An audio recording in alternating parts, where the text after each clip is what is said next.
Bueno, pues voy a hablarles sobre la fotosíntesis.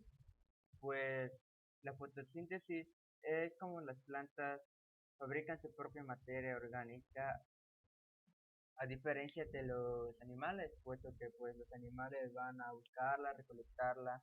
Esta no, la planta lo generan por sí sola. ¿Qué se necesita para que la planta logre esto?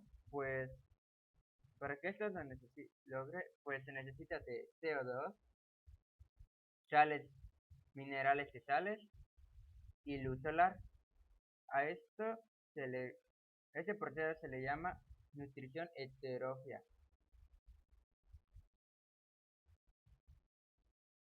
¿Cómo logran las plantas hacer la fotosíntesis? Bueno, pues esto ocurre en las hojas, en unos organulos especializados llamados cloroplastos. Los cloroplastos tienen una serie de pigmentos que atrapan la luz solar. Esto lo utilizan para lograr reacciones. También utilizan estomas que le ayudan a recolectar las partículas de CO2 que están en el aire en forma gaseosa. Como pueden ver, aquí las estomas tienen unas protuberancias por donde entra el CO2 y se cierran y la almacenan dentro de ella.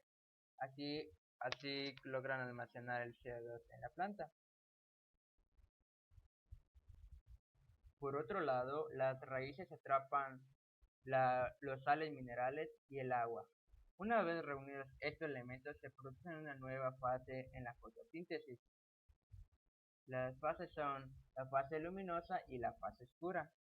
En la fase luminosa, la luz solar permite que se acumule energía química y poder de reductor para la siguiente fase. En este proceso, la planta libera el oxígeno a la atmósfera. La siguiente es la fase oscura. En esta fase, la planta puede trabajar sin luz. Ojo, esto no dice que sea necesario que sea de noche. En esta fase se consumió el CO2 y la energía acumulada para formar azúcares. O sea que los azúcares que genera son como la sacarosa y el almidón. Así también utiliza los sales como nitrato para sintetizar los aminoácidos. Y así sería como las fases y lo que conlleva hacer la fotosíntesis de una planta. Ahora les pasaré con mi amigo Jonathan. Bueno, y hablado acerca de la fotosíntesis, vamos a pasar al tema de la respiración de la planta. Para empezar, ¿qué es? Bueno, se le conoce como el proceso por el cual las plantas absorben oxígeno del aire y utilizando sus reservas de azúcares lo transforman en dióxido de carbono. Para que se logre llevar a cabo lo que es la respiración de la planta, se necesitan conocer tres procesos. El primer proceso es la glucosis, el segundo proceso es el ciclo de Krebs y el tercer proceso es la cadena de transporte de electrones. A continuación vamos a empezar a hablar sobre la glucosis. La glucosis. A continuación vamos a hablar acerca de la glucosis o también conocido como la glucólisis. ¿Qué es? Para empezar, es una ruptura o descomposición de la molécula de la glucosa. También es la principal vía de obtención de energía de la célula vegetal. Se lleva a cabo mediante el citoplasma de la célula. Consiste en la entrada en la membrana celular constituida por 6 carbonos. Consiste en la oxidación de la glucosa hasta que se obtienen 2 moléculas de piruvatos, 2 de ATP y 2 de NDH. También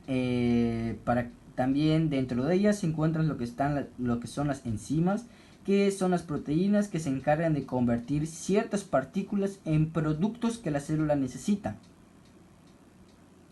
Para que todo este proceso se logre llevar a cabo, se consta de 11 reacciones. Ahora pasaremos a lo que es a lo que es el ciclo de Krebs. Bueno, ya de haber hablado acerca del primer proceso, hablaremos del segundo proceso, que es el ciclo de Krebs. Este da lugar en la membrana del mitocondria. Este lo que busca es que el piruvato se transforme en acetílico A. ¿Esto cómo se lo va a llevar a cabo? Bueno, desde el inicio del ciclo, donde empezamos con el osalacetato, que contiene 4 carbonos, pasamos al citrato, que contiene 2 carbonos, luego pasamos al cisaconitato, que contiene 6 carbonos, luego el deisocitrato, que contiene 6 carbonos, luego pasamos al acetoglutarato, que en este perdemos lo que es un carbono y obtenemos lo que es un NADH. Luego pasamos al succinil-CoA, que pierde un carbono y produce un NDH. Luego se convertirá en un succinato y dentro de este se obtendrá un ATP. Luego se convertirá en un fumarato y producirá un FADH, un FADH2. Y se incorporará una molécula de agua y este se transformará en un malato, y el malato se convertirá en un osalacetato y esto cerraría el círculo y así produciendo un NADH, y así se llevaría a cabo el ciclo de Krebs. También dentro del ciclo de Krebs encontramos que tenemos el citrato sintosa, que es la que sintetiza el paso del acetílico más el osalacetato. Luego, para pasar al citrato, al cisaconitato, se requiere la catalización de la conitasa. Y de igual manera, para pasar de isocitrato se necesita el citrato deshidrogenasa a cetoglutarato. Y de igual manera, para pasar al succinal-CoA necesitamos el cetoglutarato deshidrogenasa. Pero para pasar de succinil-CoA necesitamos el succinil-CoA sintetasa al succinato. Del succinato al fumarato necesitamos el succinato deshidrogenasa, y del fumarato al malato necesitamos el fumarasa, y del malato al osalacetato necesitamos el malato deshidrogenasa. Estos serían las enzimas que ayudan a la sintetización para el paso del ciclo. Eso sería todo sobre el ciclo. Bueno, después de haber hablado acerca de los dos procesos, hablaremos del tercero y último, que es la cadena de transporte de electrones. Esta se le conoce como la etapa final de la respiración aeróbica de la célula vegetal. En esta etapa, la energía NADH y FADH se transfiere al ATP. Durante el transporte de electrones, la energía se utiliza para bombear iones de hidrógeno a través de la membrana mitocondrial interna desde la matriz en el espacio intermembranal. Esto se observará en la imagen. También ahorita se mencionará más acerca de esto, pero primero empezaremos con la observación de complejos proteicos, que son 4, que el primero es conocido como NADH deshidrogenasa, el 2 que es el succinato deshidrogenasa, el 3 que es el citocromo BC1, el 4 que es el citocromo oxidasa, y también dentro de esto se logran observar puntos importantes como el Q10, que es el coenzima 10 o el ubiquinona, la C, que es el complejo citricomo C. También se logra observar el ATP sintetasa, que es el que elaborará o se convertirá en ATP después de todo el proceso realizado. Y esto empieza cuando el NADH se oxida a NAD. Este quiere decir que le cede 2 electrones. Estos 2 electrones pasan por los complejos hasta llegar a la matriz mitocondrial, y al final se unirá a la media molecular del oxígeno y a 2 protones. Eso se convertirá en agua.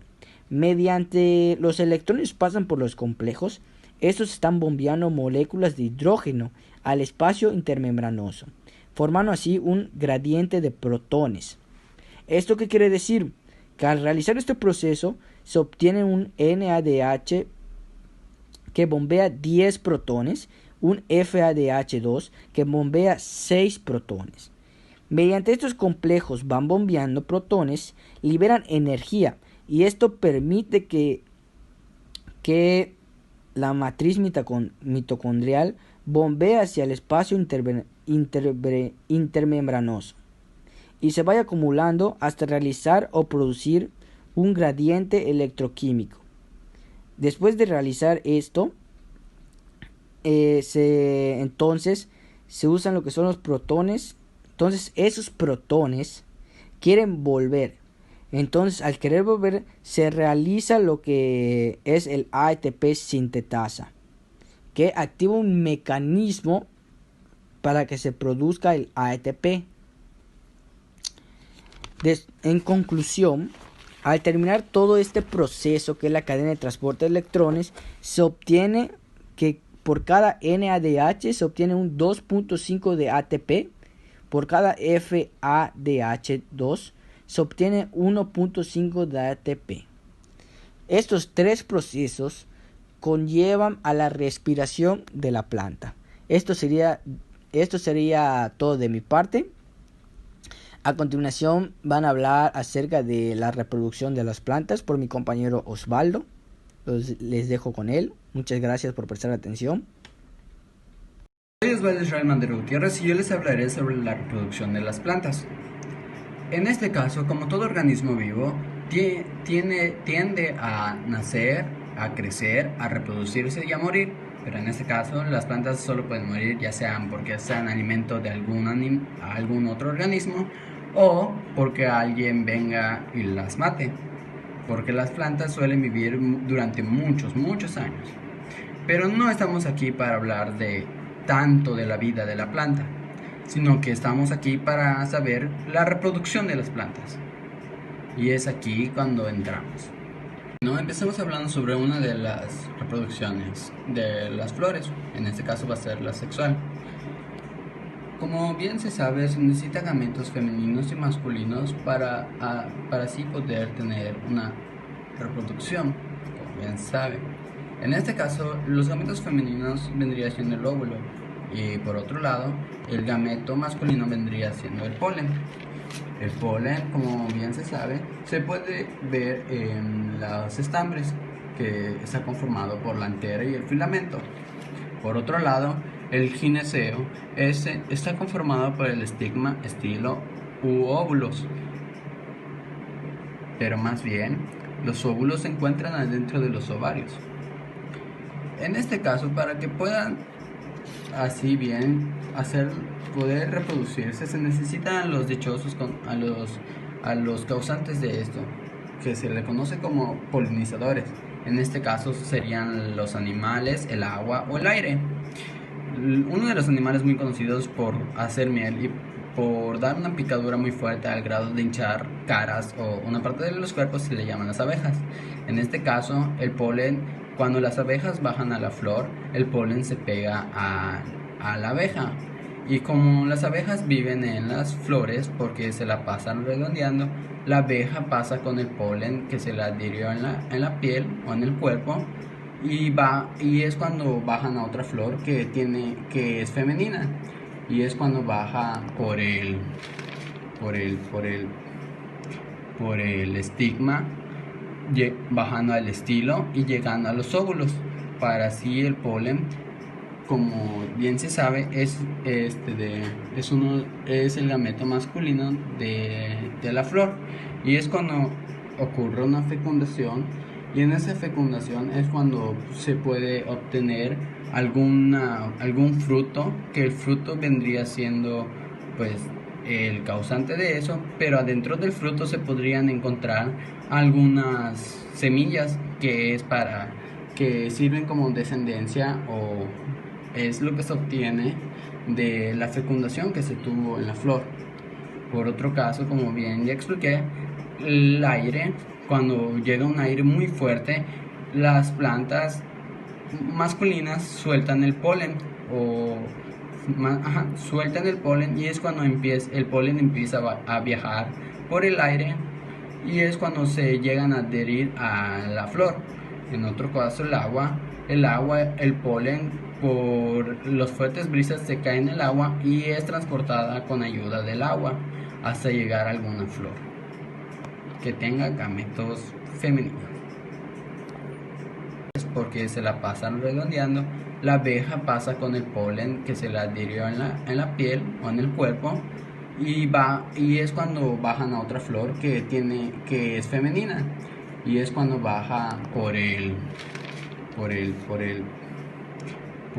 estigma, bajando al estilo y llegando a los óvulos, para así el polen, como bien se sabe, es el gameto masculino de la flor y es cuando ocurre una fecundación y en esa fecundación es cuando se puede obtener algún fruto, que el fruto vendría siendo pues el causante de eso, pero adentro del fruto se podrían encontrar algunas semillas que sirven como descendencia o es lo que se obtiene de la fecundación que se tuvo en la flor.